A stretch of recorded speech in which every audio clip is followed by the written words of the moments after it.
Hola, buenas tardes a todos. El día de hoy vamos a abordar un tema de historia de cuarto grado, de nivel primaria, según el temario de la Secretaría de Educación Pública, basado en el libro de historia. El día de hoy corresponde analizar el tema de la expansión y colonización hacia nuevos territorios después de la conquista de México Tenochtitlan. El libro de la SEP nos dice que tras la conquista de Tenochtitlan se iniciaron varias expediciones hacia el norte y hacia el sur de Mesoamérica, con dos objetivos principales: la búsqueda de metales preciosos, principalmente el oro y la plata, así como la evangelización. Sobre ello, debemos hacer un breve paréntesis y comentar que muchas veces se piensa que el avance español por el actual territorio mexicano fue rápido y que la dominación fue un proceso que tardó unos cuantos meses o años, y esto es totalmente equivocado. En algunas comunidades de Guerrero, de la Costa Grande, o comunidades de Oaxaca, Chiapas, incluso la península de Yucatán, los españoles no pudieron asentarse como les hubiera gustado, derivado de las inclemencias del clima, de un calor para ellos excesivo y de miedo por introducirse en lo que era la selva y el bosque de las comunidades indígenas. Lo que hoy conocemos como Chichén Itzá en la cultura maya fue una zona religiosa, cultural de los mayas que estuvo muchos años, siglos más bien, tapada por la vegetación, y lo que hoy nos parece muy obvio, una pirámide, pues pasó siglos de estar totalmente cubierto por la vegetación. Esto nos da un poco el ejemplo acerca de lo difícil que era para los españoles aventurarse hacia territorios que no sabían qué les iba a deparar. Ahora, pese a que el libro nos dice que hay principalmente dos objetivos de la expansión española, la búsqueda de metales preciosos y la evangelización, debemos decir que el principal, a todas luces, es el de la búsqueda de metales preciosos. La evangelización, de hecho, deberíamos verla como un proceso que acompaña y refuerza la búsqueda de metales preciosos como el oro y la plata por parte de los españoles. Como ya comentamos en el tema de la conquista, según algunos historiadores, sociólogos, como Tesbetán Todorov, señalan que fue España o navíos españoles, europeos, los que llegaron al continente americano justo por la expansión de el mercantilismo y de un incipiente capitalismo moderno.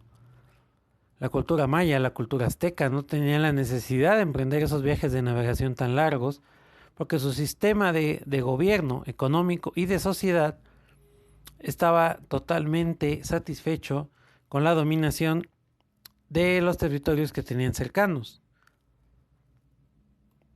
Entonces, fue la expansión buscando metales preciosos lo que llevó a los españoles a viajar hacia América, y la evangelización, es decir, el proceso por el cual se convirtieron al cristianismo los indígenas, fue un proceso que acompañó este acontecimiento. Si hablamos un poco más sobre el proceso de expansión y colonización,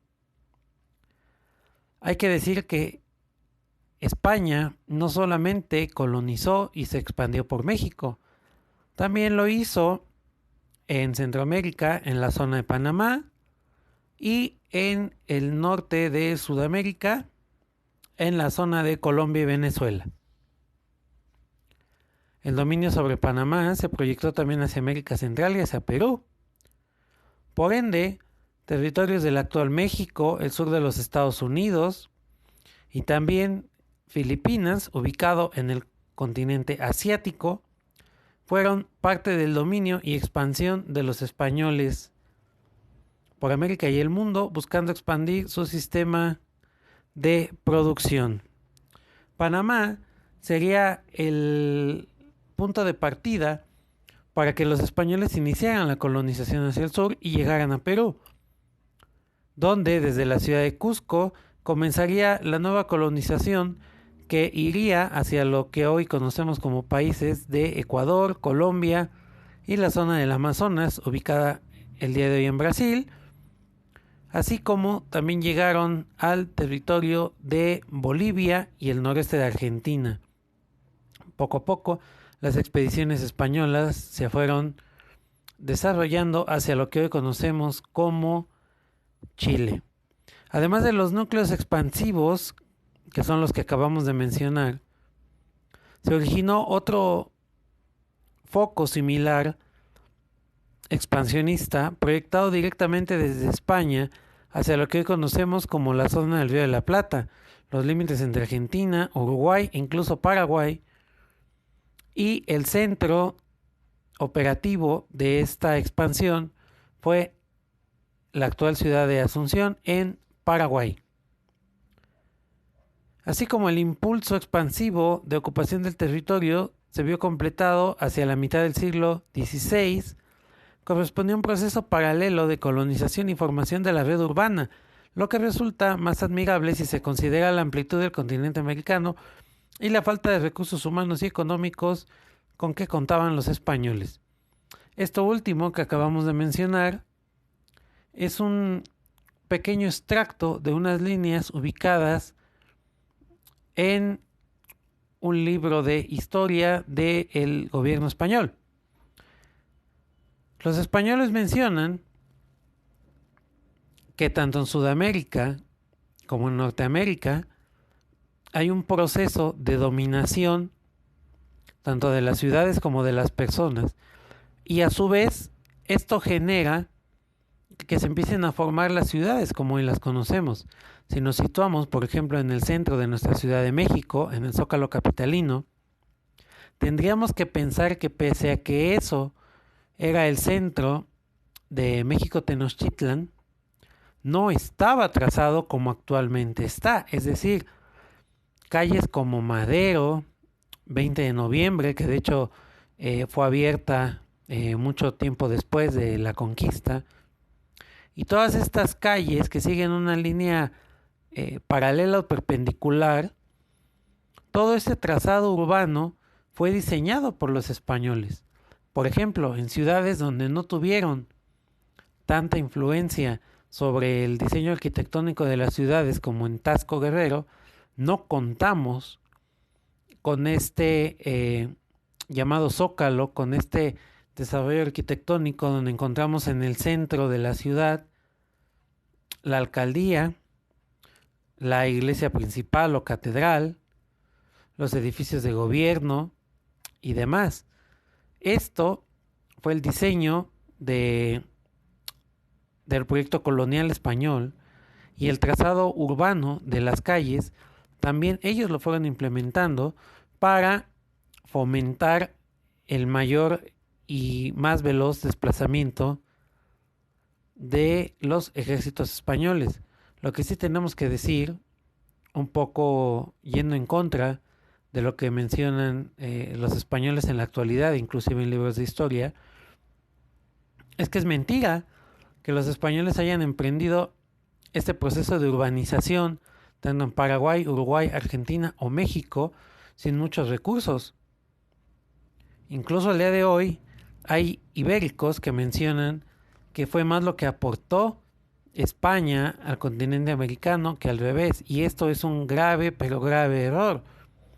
Si no hubiera mucho que aportar en cuestiones de metales preciosos, materias primas y demás, cuestiones que terminaron traduciéndose como una bonanza económica para Europa, si no hubiera existido todo esto en el continente americano, los españoles hubieran regresado y se hubieran olvidado de estos territorios. Si nuestras culturas ancestrales se hubieran visto en la necesidad ante sus precarias condiciones de vida, de buscar nuevos horizontes, probablemente hubieran llegado a las costas de África o Europa, pero esto no fue así. Los saqueos y la explotación del oro y la plata sirvieron para que la Nueva España se mantuviera pues prácticamente 300 años muy sólida gracias a todo lo extraído, robado de el continente americano. Justamente hablando de las riquezas que se encontraban en territorio mexicano, el libro de historia de la SEP nos dice que entre 1534 y 1548 los españoles descubrieron yacimientos de plata justamente en las cercanías de la ciudad de Tasco, en Guerrero, Zacatecas y Guanajuato. Por ello, establecieron presidios, lugares cercanos a las minas, en donde españoles usaban para defenderse de los ataques de los grupos nómadas, y fueron introduciendo las misiones que resultaron fundamentales para la colonización de los territorios del norte. Los frailes se acercaban a los grupos nómadas de esta región para evangelizarlos, pero el proceso fue muy lento y no se consiguió en todas las regiones. Pedro de Alvarado, años más tarde, iniciaría una expedición hacia el sur en busca de metales preciosos y exigió a los mayas que le entregaran riquezas, motivo por el cual se enfrentó a ellos.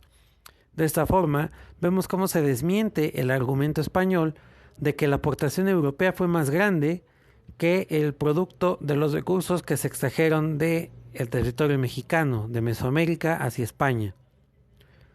Los yacimientos de plata, las minas de oro y todos los demás asentamientos rurales que abastecían de materias primas a los españoles eran lugares potencialmente dominantes por parte de los españoles, que implementaban la violencia extrema para someter a la gente. El libro de la SEP nos dice que la evangelización fue lenta, complicada y que no se pudo efectuar en todas estas poblaciones del sur de México. Habría que añadir que hay algunas líneas históricas que nos dicen que de cada 10 indígenas que existían cuando llegó la colonización, cuando llegó la misiva española, 10 años después habían muerto 9 de esas 10 personas indígenas, es decir, solo quedaba uno con vida. Esto es sinónimo del exterminio y de la violencia que emprendieron los españoles con tal de satisfacer sus necesidades económicas. Ahora bien, tenemos que desglosar cómo se fue dando el proceso del mestizaje, el intercambio cultural que hubo entre las comunidades indígenas y los españoles, producto y derivado después de este proceso de dominación. Al respecto, vamos a nombrar lo siguiente. El origen, pues, es de dos grupos étnicos, los españoles y los indígenas. Por ejemplo, tenemos que mencionar que al día de hoy tenemos personas como el actual titular de la Secretaría de Educación Pública, Esteban Moctezuma, que descienden de la familia de Moctezuma, el emperador azteca, y a Moctezuma, así como a otros personajes notables, digámoslo, de la aristocracia azteca, se les relacionó con personajes españoles para asegurar de una forma u otra la realeza, es decir, tendrían sangre española y de alta clase mesoamericana, y esto aseguraba que por ambos lados, personas como la familia Moctezuma, que aún hoy persiste, pues tenga una descendencia prácticamente real por ambos lados. El mestizaje pues fue producto de la invasión española hacia los confines del territorio mexicano. El mestizaje se dio en diferentes medidas en el sur de nuestro territorio, como ya mencionábamos hace unos minutos. Las poblaciones indígenas fueron huyendo de un lugar a otro, internándose en la selva, en la sierra, enfrentando inclusive de forma armada a los ejércitos españoles, a las misiones evangelizadoras, y no fue fácil dominar ciertos territorios de lo que hoy conocemos principalmente como Oaxaca, Chiapas y Guerrero. No pasó lo mismo en el centro del país, donde en la zona que hoy conocemos como el Bajío, gran parte del estado de Jalisco, Michoacán, Guanajuato, pues los asentamientos indígenas fueron más avasallados, fueron más violentados, reducidos a un número mínimo, y la sangre española empezó a dominar la zona. Hay que decir también sobre la evangelización, que inclusive aquellas personas que parecían haber aceptado este proceso, hablamos de los indígenas, en el fondo sufrían una gran depresión. Existen muchos historiadores, historiadoras, que mencionan que la depresión llevó al suicidio a un número inconmensurable de indígenas, ya que pues de la noche a la mañana no iban a dejar sus creencias, jamás iban a creer en un Dios que venía de tierras lejanas, que los había violentado tanto, y de esta forma el proceso de evangelización fue mucho más complicado de lo que generalmente se presenta. También es muy importante señalar que muchas veces pensamos que en los navíos españoles y en los ejércitos de Colón o de Cortés en territorio mexicano solamente venían españoles, y esto es un grave error. España estuvo dominado 700 años por la presencia islámica. De esta forma, muchos árabes venían, o gente de la cultura islámica, venían en los navíos con los españoles. De igual forma, no podemos olvidar a la muy importante población que ahora conocemos como afroamericanos, que pues principalmente venían como esclavos de los españoles y que fungieron con el rol fundamental de trabajar en aquellos aspectos donde ni indígenas ni españoles podían hacerlo derivado del enorme desgaste físico. Hablamos de las minas de trabajo forzadas. Sobre la población afroamericana o negra, justo tenemos que decir lo siguiente. Los españoles comenzaron a usar esclavos negros provenientes desde África. Muchos de estos se asentaron en el sur, mezclándose con los nativos y dando lugar a los llamados afromixtecos. Asimismo, a niveles legales, las autoridades crearon una casta especial para evitar que los descendientes de indígenas y africanos no tuvieran derechos. Esta nueva casta recibió el nombre de zambos. También hay que señalar que en la ciudad de Yanga, Veracruz, existe todavía una importante presencia de esta comunidad de afroamericanos. Ahora, si apuntamos hacia los finales del virreinato, habrá que decir que justo antes de la independencia, la Nueva España alcanzaba la cantidad de los 6 millones de habitantes. La mayoría eran indígenas, aunque un 40% eran criollos y mestizos. Después de la independencia, los números siguieron oscilando de forma similar. De esta forma, se calculaba que entre el 50 y el 60% de la población era indígena, 20% de los habitantes eran criollos y solo el 1% negros. Los demás eran considerados mestizos, es decir, producto de la unión de españoles peninsulares y gente nacida en el territorio de la Nueva España. Pero debe llamarnos la atención que aún poco tiempo antes o en las inmediaciones del inicio de la independencia, 60% de la población era indígena. Eso es sumamente importante porque nos señala que el grueso de la población en México siempre ha estado ligada a las comunidades indígenas, y desde la época de la Nueva España se ha violentado y pasado por los derechos de esta población, sin la cual no podríamos tener la vida que hoy tenemos. Sobre la identidad mestiza, ¿qué podemos pensar? Podemos pensar que el gobierno mexicano decidió a principios del siglo XX cambiar la definición del mestizaje.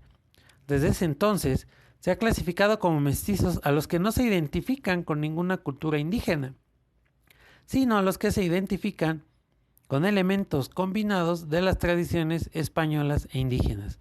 Los gobiernos post-revolucionarios fueron los que se propusieron utilizar esa identidad mestiza como base de la identidad nacional mexicana moderna. De esta forma, el mestizaje moderno estaría basado en rasgos culturales en lugar de biológicos. Por esto entendemos que en muchas ocasiones hay gente que discrimina a las comunidades indígenas y ellos aluden al hecho de tener una descendencia europea. Tener ascendencia europea o inclusive ser extranjero no deberá ir en detrimento de las comunidades indígenas. Como hemos mencionado, las comunidades indígenas de Mesoamérica eran sociedades igual de complejas que civilizaciones europeas o del Medio Oriente. De esta forma, su vida, su lucha, su historia de resistencia hasta la dominación española debe de ser digna para estudiarse en la historia, pero también para que como ciudadanos tengamos un compromiso histórico y presente respecto a apoyar a nuestras comunidades indígenas, a no pasar por encima de ellos, y hacemos un llamado a que estudiantes y en general toda la población, más allá de decir que no tenemos muchos vínculos indígenas y que somos más bien mestizos, hay que recordar que el mestizaje incluye, sí, una parte de la herencia española, pero también de la cultura indígena, y eso lo tenemos que tener muy presente siempre. Hablando de nuevo sobre los afroamericanos, debemos decir que según datos de nuestro gobierno, los descendientes de estas comunidades afroamericanas constituyen el 1.2 o el 1.5% más o menos de la población total del país. La mayoría son considerados afromestizos con diferentes niveles de rasgos africanos. Dentro de ese tanto por ciento, un 64.9% se identifican como indígenas. Finalmente, para ir cerrando, vamos a decir que el mestizaje tuvo también mucho, pero mucho que ver y se ve ejemplificado en aspectos como el idioma, la comida, la vestimenta, la religión y la música. Brevemente, sobre el idioma tenemos que decir que los españoles atacaron básicamente el aprendizaje de las lenguas indígenas. Hasta hace no muchos años, las lenguas indígenas eran consideradas dialectos y no idiomas, cosa que afortunadamente cambió hace poco. Sin embargo, el idioma español tuvo obviamente una fuerte influencia por el idioma de las comunidades indígenas y también derivado de la influencia que ellos ya traían de la presencia islámica en la península. Por ello, palabras como Guadalajara o almohada, álgebra, son producto de este mestizaje en donde ya vemos fusionado algunos aspectos de las lenguas indígenas, del español e incluso del árabe. Respecto de la comida, tenemos que decir que este es uno de los aspectos culturales quizá más importantes, icónicos e ilustrativos de la influencia del mestizaje, ya que en la comida se fusionaron aspectos y elementos, materias primas que no existían en Europa con lo que sí existía. Por ejemplo, el uso del chocolate, que pues es propio de nuestro territorio, pues se introdujo en la gastronomía ibérica, donde sobre todo destaca el uso del maíz. A su vez, en contraposición, el trigo también fue adoptado en muchas recetas tradicionales mexicanas. Finalmente, sobre la vestimenta, tenemos que decir que el uso del algodón y la lana sustituyeron casi por completo a las fibras de maguey en la vestimenta mexicana. La influencia europea se notó mucho más en los hombres, que adoptaron el uso de pantalones, camisas y sombrero. Las mujeres mantuvieron durante más tiempo las vestimentas tradicionales. Pero aquí sí hay que decir que las telas provenientes de Europa pues prácticamente acabaron con el tipo de vestimenta que había en las sociedades mesoamericanas y cambió por la vestimenta europea. En el aspecto religioso, pues la conquista no solo fue presencial, cultural y monetaria, sino espiritual también. Las órdenes y legiones evangelizadoras trataron de convertir a los indígenas a la creencia cristiana. Para ello utilizaron en la mayor parte de los casos la violencia. En algunos otros casos hubo, por ejemplo, órdenes religiosas que tuvieron un mucho mejor tacto con las comunidades indígenas. Sin embargo, tenemos que volver a hacer énfasis en que el proceso para que las personas indígenas adquirieran la creencia católica tuvo que ser un proceso de muy larga duración y que sobre todo se vio nutrido con la aparición en 1810 de la historia de la Virgen de Guadalupe, de la cual no entraremos acá en detalles, pero es un elemento cultural, folclórico, religioso, que generó en un aumento de la fe por parte de las comunidades indígenas hacia las ibéricas, en este caso el cristianismo. Finalmente, el mestizaje puede notarse más hacia los tiempos contemporáneos en el aspecto musical. Los pueblos indígenas de las comunidades mesoamericanas tenían conceptos quizá distintos, pero desarrollados sobre la música, y no solamente sobre música, sino también del baile.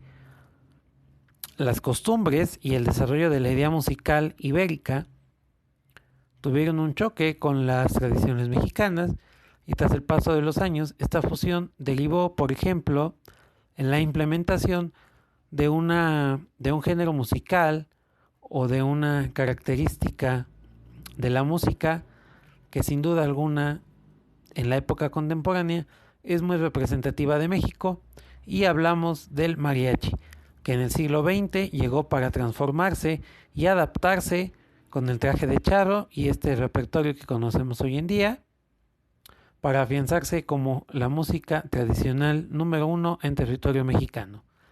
De esta forma, damos por concluido el tema de la expansión y colonización hacia los nuevos territorios, mestizaje e intercambio cultural, que forman parte del bloque 3 entre las páginas 94 y 97 del libro de historia de la SEP de cuarto grado. Los esperamos la siguiente semana con un video más. Esperemos que esto haya sido de su agrado. Cualquier duda, comentario, pueden hacerlo en la página de Pilares, Brigada Cabo Finisterre, o hacerlo acá en la caja de comentarios del video de YouTube.